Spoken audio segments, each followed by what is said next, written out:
Now we have roughly half an hour, maybe more like 25 minutes. It's plenty of time for you to, yes, to contribute some thoughts or to ask some questions. But now, I now want to pick up a point from Frances. She mentioned the scheme of control agreement.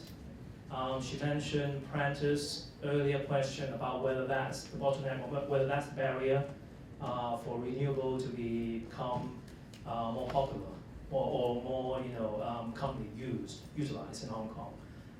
Now we have this consultation on electricity market reform. Definitely, we will focus also on the scheme of control agreement and how we can change it to a way that could, facilitate new developments. So, if I can start from that point, anyone from the panel think that perhaps that's an opportunity? If that's the case, then what should the scheme of control agreement become? I mean, the next one. What can be done to encourage more renewable energies in Hong Kong? Raymond, do you want to try? I know it's a huge topic because yes, but just share anything that's in your mind so that maybe we can trigger some discussion with the floor. Maybe I just put Chinese just put a piece of piece of stone and try to attract the jade. Okay, thank you. Now, the scheme of control has some good elements. It has been in place for around 60 years, I think. So that they 50. So they get an incentive for the power company to provide reliable energy. Now, I still remember when I was a young kid, my home always stores some candles in case of the breakout. We still have the needed light. But nowadays, we don't even keep candles at our home. We don't even think of a blackout is a real thing that will happen to us. We don't have that in our mindset. Now, what I think of is, in any future development of the scheme of control, we still have to place a very high emphasis on reliability. Whether we are going to use or adopt the old approach of giving them incentives or carrot and stick, any punishment on that side? What do you think? As a power company. I think the encouragement of renewable energy development is less to do with the structure of the industry, but it's whether how much the community is willing to or would like for Hong Kong. How much are they willing to pay? How much would they like to see? Now, if there is consensus or at least a majority agreement on what level, 1%, 2% increase in bill, that's a level that is acceptable to them. We can put in the relevant or design the relevant schemes to channel this additional financial resources to make sure that the renewable energy happens. And this could all be done under the scheme of control. It's not a matter of the structure itself, but it's more a matter of finding the right level of financial resources that Hong Kong is willing to pay and channeling it to develop the renewable energy that is possible. But when you look at the consultation document, they also mentioned very clearly that if under the current scheme control arrangements, the price tag for renewable energy will be with a bigger concern. Now, if the current tariff is 100%, and then using renewable energy will be 200 or even more, the price comparison, the cost comparison of RE with traditional ones. So, to me, somehow we still have to think about how the current system has to change so that we can encourage more RE. If we use the current system without any modification, then we have to persuade the general public to pay for a high price for renewable energy. What do you think about that? You can escape about it. No, I'm not going to escape because maybe before I talk about the SA, I just came across newly released report by American MIT last week. Probably any one of you would like to could just download because there's open. Two of its key findings are quite interesting. I'm quite happy that Hong Kong Electric actually has been followed that, fortunately quite well. Number one, well, it definitely reckon the future development of solar energy. But, well, the technology-wise, it would be the thin film that should be considered, not the more conventional crystalline or whether it's multi or mono. So that's why exactly Hong Kong Electric has been installing or has installed over 8,000 thin films. So fortunately, we fall into its first recommendation. And the second one, there's a big question mark on whether the distributed renewable energy model would be a sustainable one. So please take your time, download the report from MIT, and spare some time and have that. In fact, as Joey has left, and last week when I was in Singapore in the same conference, quite a number of event participants came from Australia and also Germany actually criticized. The distributed RE actually has tricked the normal market. It generates more problems than what expected. Of course, it's good from the beginning, well, to encourage more customer base, but now it probably has gone into probably an uncontrolled state. People, Joe has mentioned, people just take advantage of the subsidy and then, build up whatever they like quite irresponsibly, and there's probably no control over such things. Well, back to the Hong Kong situation, the scheme of control and how to go forward to encourage renewable energy.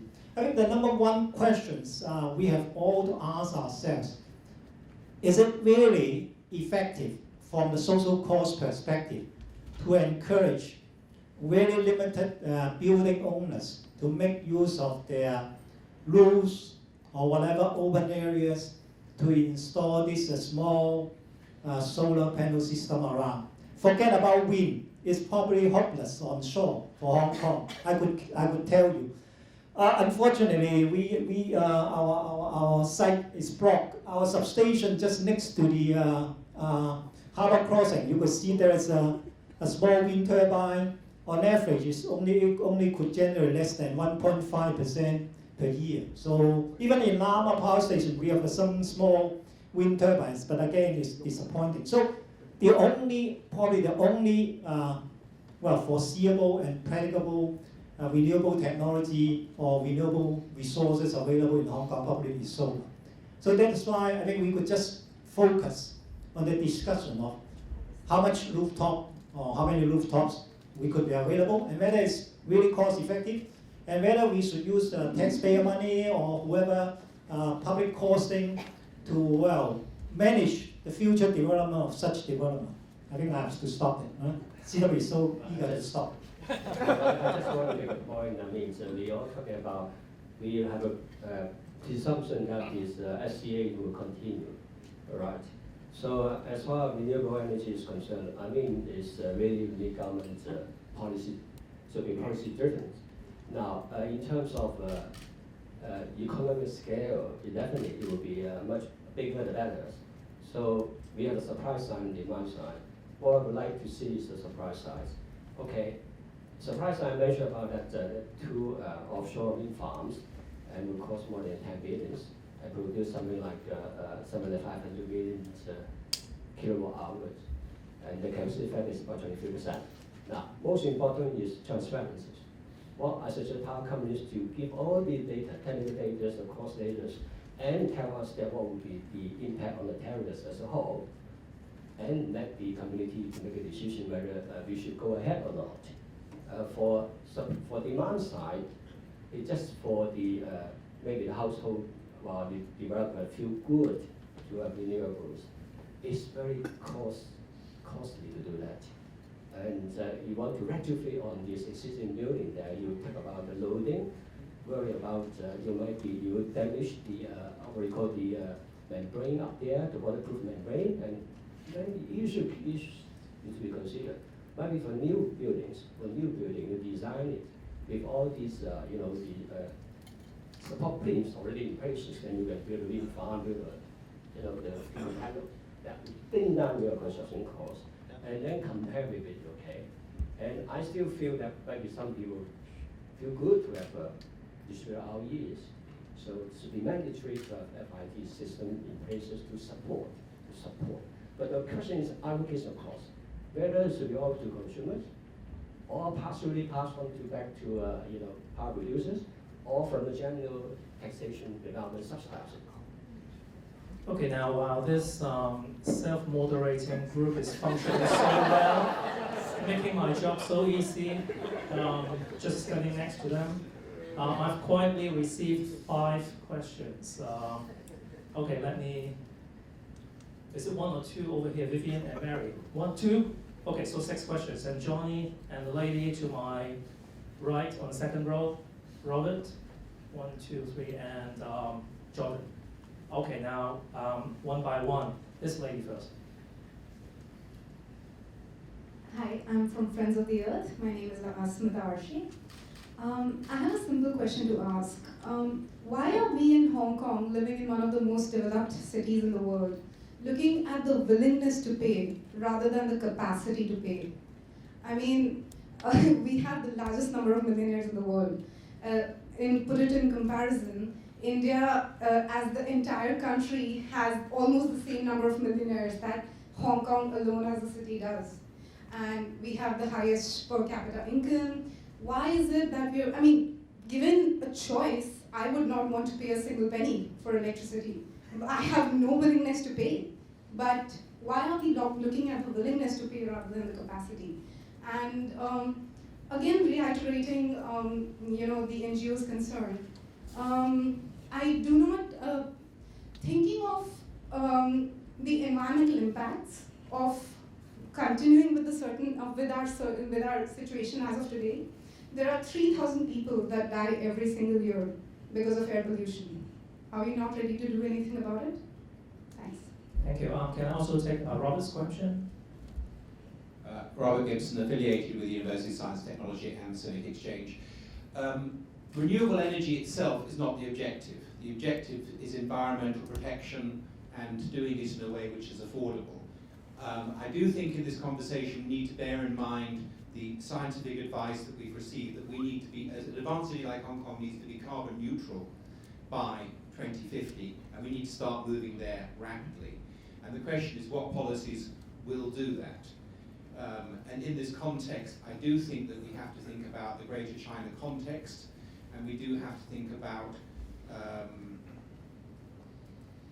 how that will help. The particular policy that I think would be helpful is we know that the carbon emissions have a cost. They do a lot of damage. And that cost should be built into the price which we're prepared to pay for low carbon electricity. So is it more of a comment rather than a question? Okay. I would support feed-in tariffs which build in a shadow carbon price. I'd be interested if the panel agree with that. Okay. Can I get some response from the panel first? Francis. Yeah, I would like to respond to the question about willingness to pay. I find it quite interesting that quite a lot of us or guest speakers here highlight this point. It sounds like, okay, renewables energy are something very horrifying, super expensive, and nobody wanted. Well, I would say it is true that people in Hong Kong, they are really, a lot of them are really concerned about the tariff, the electricity bill. Somehow it becomes a kind of political issue. I think it is about the fact that the gap between the rich and poverty in Hong Kong is really quite serious. And I think I agree that we need to take that into consideration. But talking about the capacity to pay, well, I really agree with that. Maybe some of us in Hong Kong, are really willing to pay more for renewable energy, and they have the money to pay. Let's think about the big corporations like HSBC. They have some kind of CSR policy, and they have some kind of carbon reduction target. They may not mind paying a little bit more for renewable energy in order to show their responsibility. So maybe we can develop some kind of arrangement like green certificates to allow these groups of people, they ought to choose to pay more. And secondly, we should think about also the fuel cost. That is, in the future, if we opt for more gas, so the fuel cost may fluctuate quite a lot. So, but for renewable energy, there's no cost for the fuel. So recently, I've read some information about the shared solar a scheme in California. It is called the shared solar scheme. So it is interesting that people, if opt for this scheme with the power company, they will lock in a kind of agreement for like next 20 years, and then their tariff will be fixed. So there is a guarantee that their tariff will not be increased in the future 20 years. So think about that. If the fossil fuel costs, the prices fluctuate quite a lot, maybe it is also a wise option to choose renewables. Yeah, Okay, thank you. Anyone want to respond to Robert's question? No? Just not sure if that's a response, but I'm just I'd like to provide some more information for our informed discussion, so to speak, in terms of the cost. Now, our 200 megawatt offshore wind farm that we are currently working on, we estimate that it would probably bring about 1.5% of the renewable, 1.5% of energy that CLP produces as a system. Okay, that's the renewable energy. In terms of tariff impact, we estimate it would be roughly about 2% on your tariffs. So that's just some indications for you to think about. Are you willing, or are we willing, to pay 2% more for 1.5% of renewable energy? Okay, thank you. Now, let me ask the ladies first. Can you keep your questions short because we are running out of time? Okay, I'm Vivian Wong, Chairman of Friends of the Earth. In fact, it is a statement rather than a question. We have heard from, a whole panel of people repeating this mantra of cost, reliability, and availability of space for the past year, since the last consultation. This morning, we were told by experts that the cost has come down, the reliability is good, and definitely in Hong Kong, if we use different technology, we could do distributed supply and storage. They are entirely different. Just now, Christine asked us if we are all going to write into this response.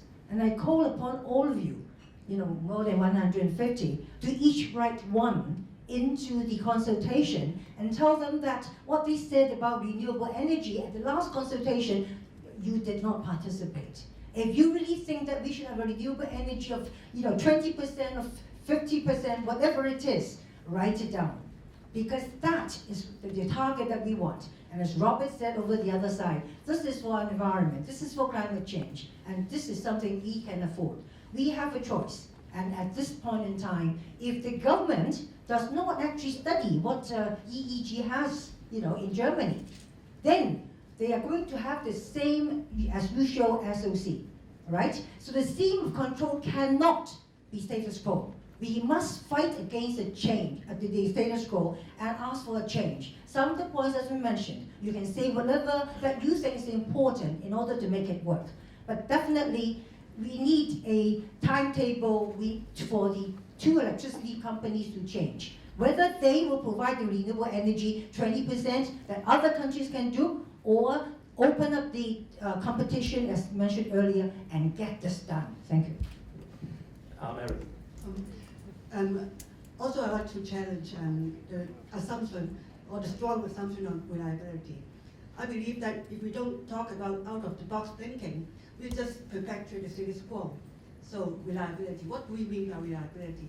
I had worked for crisis management, disaster management for years. And I know that the best reliability is not to rely on external systems, but to build up the resilience in individuals, individual households, and individual communities. So, I mean, the highest risk is if the external system fails, all the rest will go panic. So the resilience is everyone knows that in their own way, they can cope with blackout. I mean, just during lunchtime today, I've waited for 10+ minutes for the elevator.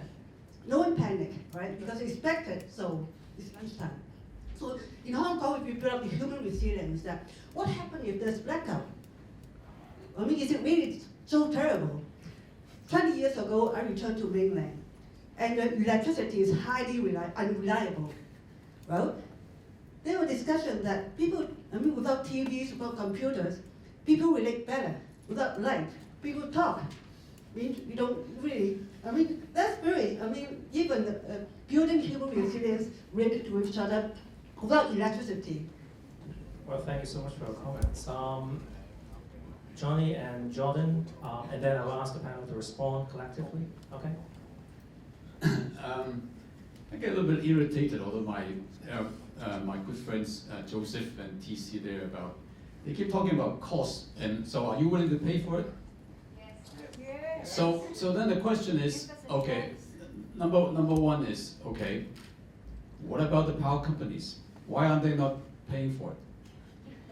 Right, they should have CSR, right? So how much money do they spend every year on quote-unquote CSR? And at the same time, they're not willing to pay for any of these costs that are building renewables. So even though we are really good friends, but I think as companies, you need to say, don't keep saying that, why don't you pay for it? Why can't you pay for it? Or why can't you pay for part of it? That's point number one I want to make. Point number two is, okay, all right, we pay for this thing. But what about if you do nuclear power plants? What is the upfront cost for building a nuclear power plant? What is the upfront cost for building the new, if we're going to switch to 50% gas, we still need to invest. We still need to put in the money. So there is always the upfront cost, but it will be shared, it will be spread out for the next 20, 30 years. So don't just ask and say, are you willing to pay for it? You say this, the government is saying this, so nothing gets done. Thank you. Thank you, Johnny. Jordan, can you just wait, because I think everyone is expecting some answers from our friends from the student government. Now, I have to be, independent, and as a moderator, I think it's your turn to reply. Well, thank you, Johnny, to treat me or to take me as your guest. I'm just worrying that you told the public that you don't know me.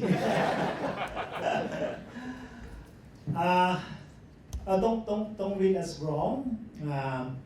We are not an opponent to renewable energy, but let's be, as my presentation said, let's be pragmatic.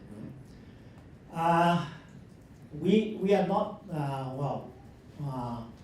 we'll say, try whatever we could to build up a large renewable portfolio. But unfortunately, maybe also responding to that lady, please come with us to the LegCo, to the Legislative Council every December. You will see how terrible or how harsh we have to deal with those political parties, right? Even if we don't increase or we already pledged to freeze our tariff for 5 years, we still receive a lot of bombardments. Why you not reduce? So that's the situation in Hong Kong. Well, I've been in quite a number of these events. Both are green passionate. That's very good. Whenever there's a polling Anyone will say willing to pay 10% more for renewable energy, almost 90% raise their hands. Yes, we will. But outside this room, think about the others. Even in the business sector, I could tell you, I have heard a number of very, very nasty words. Even they challenge the Bureau. Why should Hong Kong take up the responsibility to cut down carbon intensity? What's the purpose? Hong Kong is less than 1% of the whole China in terms of carbon emission. Why should we cut down our competitiveness, business competitiveness, in return for just a minimal, or just an image engineering, what they call. In fact, I have heard similar complaints from many of the big German manufacturers. They now lose to their American counterparts because American got a very, very cheap shale gas and even oil. But Germany keep on increasing, and maybe even an ideal target of 100% renewable energy. How could German manufacturers compete with those outside Germany? So please. German companies are exempted from the feed-in tariffs. I'm sorry, they're exempted by law.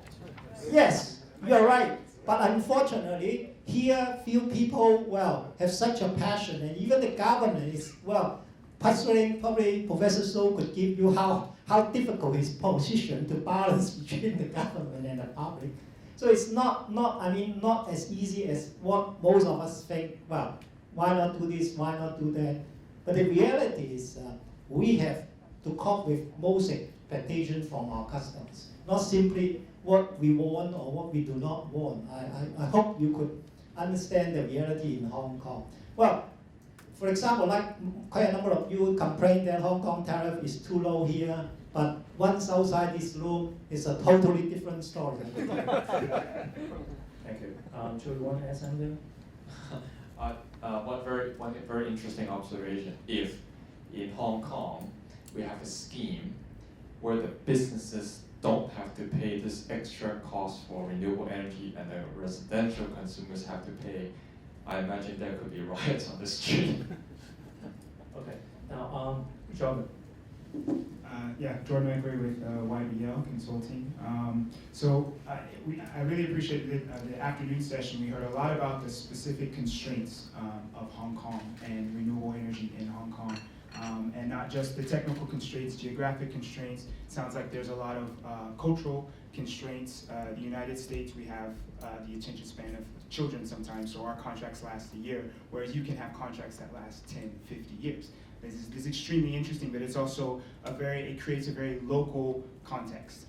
And so that being said, it seems apparent that everyone would probably agree that we can only go so far with such a specific and unique local context. We can only go so far copying what other people are doing because it won't fit for such a very specific context in Hong Kong. So if we can't copy, we can go a certain distance by learning and observing and adapting different technologies, different approaches, but we can't go the whole distance. So that means to get the rest of the way, we have to get a bit creative, which means that we have to innovate.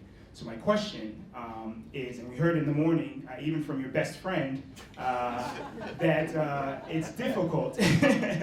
It's difficult to in Hong Kong to get that funding for research and development and innovation.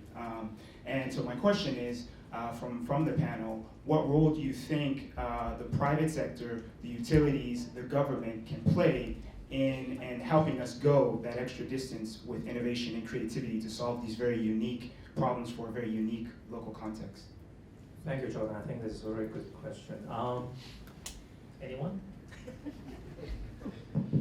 There are definitely, some options we could consider, as Francis just mentioned.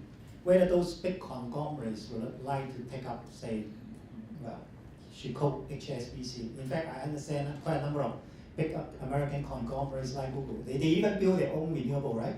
And they're willing to achieve carbon neutral for their operations.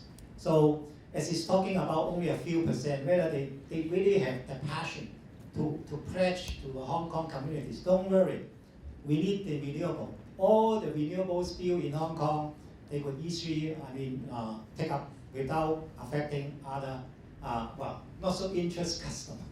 I think that there's probably one way out. So I think we really leave to the option to the community to debate whether this is effective.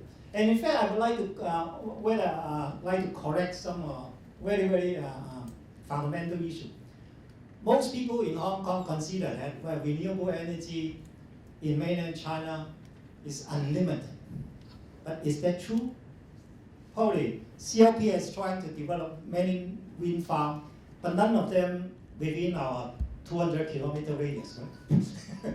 we have also 2 wind farms developed in mainland China and have been in operation for about 6 or 7 years. Most of this renewable energy, forget about the big hydro, right?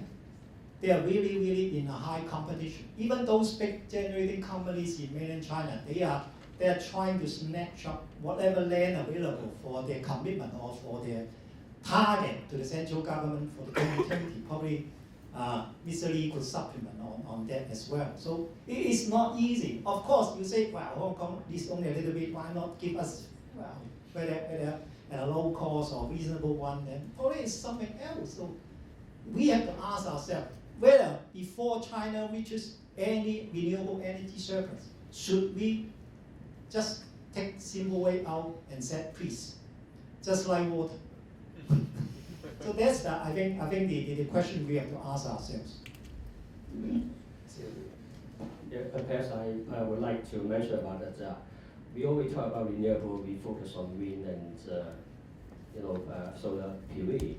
But in Hong Kong's context, what the gentleman mentioned about it, we have to consider our geographical constraints and also land use. So what I have in mind is Hong Kong should aim for. I'm not RE skeptic. I embrace REs. But what I mean REs could be other things like I mentioned about waste to energy incineration. We can solve the problem of landfill. We can take about dealing with the waste.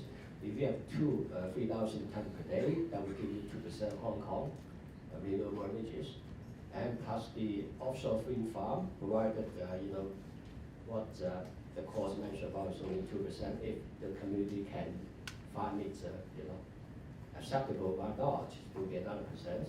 So 3 to 5% is achievable. If you drag on talking about small solar, small wind, that's okay. It's more like aromatic issues here. You like it or you feel good, okay, go ahead. And I think you should not pass all the cost to consumers, even though I worked for a power company before, right? And that should be cost shared by everybody, the customer. Power companies, put aside some money for that, the feed tariff, and also maybe from the general tax revenue that subsidize something like that. So are we, in terms of image, we have developed economies. 5% is not too bad, isn't it? Better than nothing. Okay, Raymond, Francis, you want to know more remarks? Okay, Francis. Dr. Chang just mentioned the waste to energy things. Well, I think let me remind you about the issue of grid assets again, because right now we still don't know the arrangement for, like in the future, if we have the big the waste incinerator, or even right now the sludge facility, so they are supposed to generate some surplus some energy during the treatment process.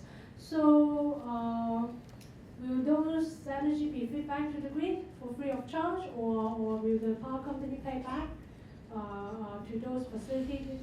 That's what we want to know. And as I said in my presentation, when there's no incentive for us to invest those RE installations, so what's the point of doing that? Okay, thank you. We're running out of time. Really sorry, Professor Chow. Just 20 seconds. Many of my friends are retired, and they are dependent upon the steady dividends from the power companies to survive their lives. So now if you ask the power companies to cut their profit by 5% so they could contribute to the development of the renewable energy, that would mean that the power companies would also cut dividend by 5% to our poor friends, to retired friends. So you also have to take it into account, please. I can tell you that the map doesn't end up that way. No. Okay, now I think we have to leave at that point. Please join me to thank once again our members.